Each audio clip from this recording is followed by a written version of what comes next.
그럼에도 네드베드가 당시 저들을 제치고 당당하게 발롱도르를 수상했던 결정적인 이유가 하나 있었어.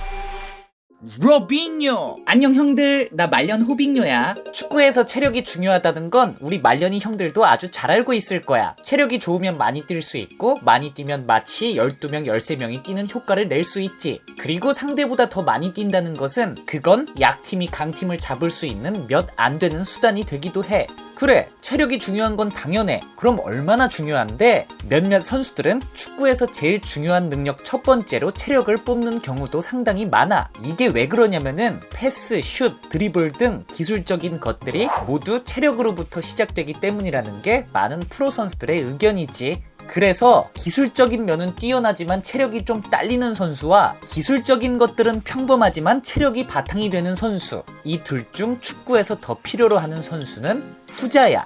체력이 바탕이 되지 않으면 아무리 기술이 뛰어나도 그 기술들을 보여줄 기회 자체가 없어지는 경우가 정말 많거든. 그 정도로 축구에서 체력이 차지하는 비중은 정말 큰데, 오늘은 이 엄청난 체력에 테크닉까지 세계 최정상급이었던 파벨 네드베드를 통해 축구에서 체력이 좋으면 어떤 일이 벌어지는지, 정확히 어떻게 중요한지 디테일하게 말년 호빙요와 같이 한번 알아보자 형들. 네드베드는 체코 리그 최고 명문인 스파르타 프라하의 연인에서 차근차근히 자신의 존재감을 드러내며 체코 리그에서 우승 3회, 체코컵 우승 1회를 차지했어. 그리고 체코의 에이스로 출전한 유로 96. 이때 네드베드는 프랑스, 독일, 포르투갈 등을 상대로 센세이셔널한 활약을 보여주며 체코의 준우승을 이끌었고 각국의 명문 클럽들에게 잇따른 러브콜을 받았어. 그중 9회에 가장 적극적이었던 세리에 소속 라치오가 그를 채가는 데 성공했어. 축구 역사상 가장 치열했던 시기, 챔스 우승보다 리그 우승이 어렵다던 7공주 세리에 시절, 네드베드는 바로 이 세대의 시작과 끝을 함께한 선수야. 그의 세리에 생활은 이렇게 시작됐어. 네드베드를 영입한 라치오는 곧바로 97-98 시즌 코파 이탈리아에서 AC 밀란을 격파하고 우승컵을 들어올렸어. 그리고 이건 24년 만에 라치오가 들어올린 감격의 트로피였지.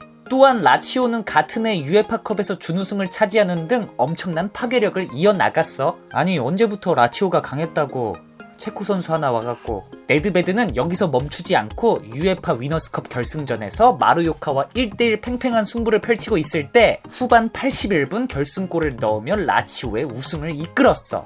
9900 시즌 네드베드는 31경기에 출전해 9골을 넣으며 이제는 세리에 3년차 미드필더답게 아주 안정적인 플레이들을 이어나갔어. 그리고 라치오는 이 시즌 유벤투스를 승점 1점 차로 따돌리고 26년 만에 리그 우승을 차지하게 되지. 또한 이 시즌 라치오는 코파 이탈리아 결승에서 인터밀란을 격파하며 더블을 달성하게 돼. 유벤투스, AC 밀란, 인터밀란을 차례로 격파하면서 한때 세계 최고의 팀이었던 라치오. 이 속엔 항상 네드베드가 함께 했었어.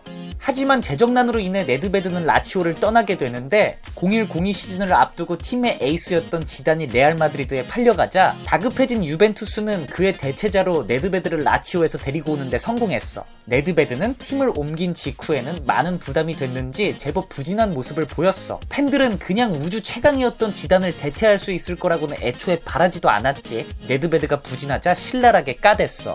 그러나 잠시 숨고르기를 마친 네드베드는 곧이어 지단과는 확연히 구별되는 나는 일단 개많이 뛸게 하며 자신만의 플레이를 보여주기 시작했고, 지단은 나갔지만 네드베드의 활약으로 유벤투스는 세리에 2연패를 달성하게 돼.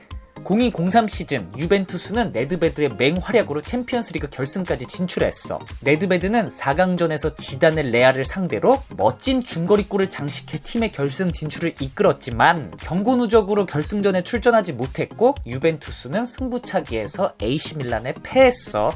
비록 챔스 우승하는 데는 실패했지만 네드베드는 엄청난 활약으로 UEFA 클럽 올해의 미드필더 상과 2003년 발롱도르를 최종 수상하게 돼. 지단이 떠나고 그 공백을 전혀 느끼지 못하게 만들었다는 것 자체만으로도 정말 대단한 선수라고 느껴지는데, 지단은 플레이메이킹과 테크닉으로 경이로움을 가져다 주었다면 네드베드는 일단 엄청난 활동량으로 세리에를 쥐어잡고 흔들어 놨어. 분명 골키퍼 바로 앞까지 내려와서 상대팀 포워드를 저지했던 선수가 30초 뒤에 사이드에서 돌파해 크로스를 올리고 있거나 중앙에서 헤딩 경합을 하고 있고, 다음 공격 상황에서는 또 다른 사이드에서 크로스를 올리고 있질 않나. 활동량이 그냥 미쳤었어. 그런 게 있어 형들. 경기 중에 솔직히 지단 메시 딩요급 아니고 그냥 어느 정도 테크닉적으로 뛰어난 모습을 보여주면 좀 하네, 쟤는 원래 잘하긴 하지, 이런 식으로 선수들끼리 뭔가 크게 인정은 잘 안 하거든. 근데 네드베드처럼 많이 뛰는 선수를 보면 와, 인정, 난 저렇게 못 뛴다, 뭔가 이런 식으로 두 손 두 발 다 드는 느낌이 있어. 네드베드는 그런 느낌을 주고도 남는 선수였지. 그런데 발롱도르까지 수상하며 뛰어난 플레이들을 보여줬던 네드베드는 냉정하게 동시대 지단, 피구, 베컴, 베론, 토티와 같은 선수들보다는 약간 저평가되는 부분이 있었어. 많이 뛰기는 하지만 확실히 저들보다 기술적인 부분은 떨어진다는 게 많은 전문가들의 의견이었지. 그럼에도 네드베드가 당시 저들을 제치고 당당하게 발롱도르를 수상했던 결정적인 이유가 하나 있었어. 그건 바로 찬스 메이킹 빈도. 여기서 우리는 축구에서 체력이 좋으면 벌어지는 일 중 하나를 확인할 수가 있어. 이런 게 있다 형들. 예를 들어 후반 80분 테크닉적으로 둘째가라면 서러운 리켈메의 수루 패스보다 네드베드의 수루 패스가 훨씬 더 위협적일 수 있다 형들.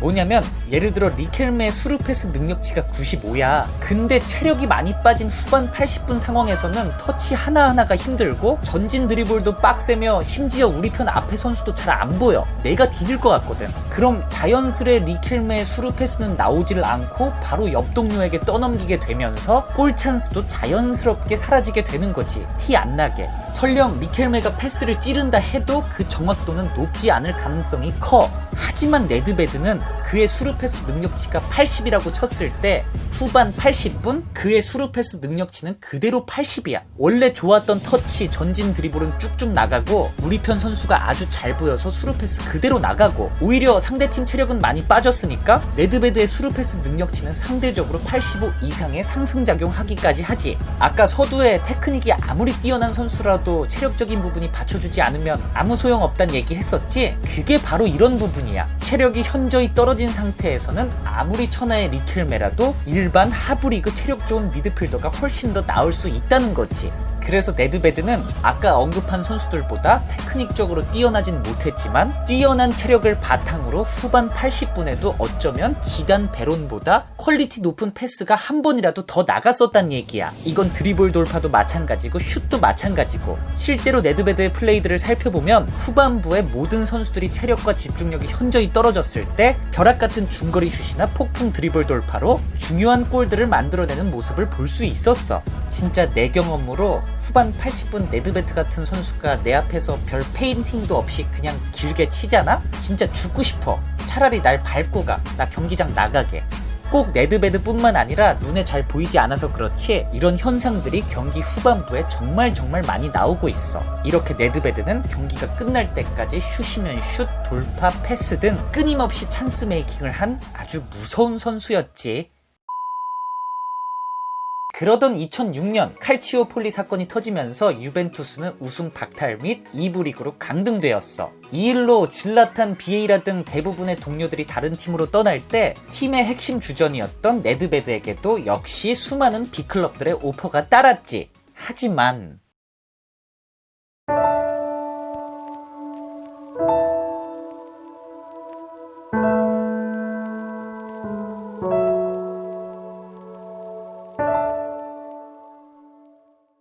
라는 개멋있는 말을 남겨주며 델피에로, 부폰, 트레제게 등과 함께 유벤투스에 잔류했어. 그리고 팀을 한 시즌 만에 다시 일부로 승격시킨 후에도 2시즌을 더 뛰고 강등까지 당했던 팀을 다시 챔피언스 리그에 진출시킨 뒤 그는 선수 인생의 마무리를 고했지. 그리고 은퇴 후 지금은 유벤투스에서 기술 이사직을 맡고 있어. 날강도 사건 때 경기 시간을 단축하자는 무례한 주장을 한 사람이 바로 네드베드라고 밝혀져 큰 논란이 되었었는데, 이 사실은 로빈장의 당시 발언 등을 토대로 발췌된 악의적인 날조 기사가 아니냐는 추측도 나오고 있어서 정확한 사실은 아니야. 오히려 네드베드는 호날두가 사인회도 멋대로 불참했을 때 부폰과 함께 내려와 본인이 대신 사인을 해줬고 정말 미안하다고 사과도 하는 등 근본적인 모습을 보여줬었지. 가난했던 집안 사정으로 집에서 상당히 먼 거리에 있는 연습장을 뛰어서 다니다 보니 무한한 체력을 지니게 되었다는 네드베드. 하루에 12시간씩 연습하고 2다리 중 어느 한 다리가 우월하다고 느끼지 않았을 때 처음 희열이라는 것을 느꼈다는 그. 어쩌면 이러한 피나는 노력들이 당대 괴물 같은 미드필더들 사이에서 세계 최고의 선수가 될 수 있었던 가장 큰 이유가 아니었을까? 오늘도 호빙요는 재능 넘치는 수많은 유튜버들을 따라잡기 위해 노트북을 들고 카페에 가긴 개뿔 놀아. 좀 놀면서 해야지. 안 그래 형들? 오늘 준비한 영상은 여기까지고 다음에도 형들이 좋아할 만한 에피소드 가지고 찾아올게. 그럼 우리 모두 트라이!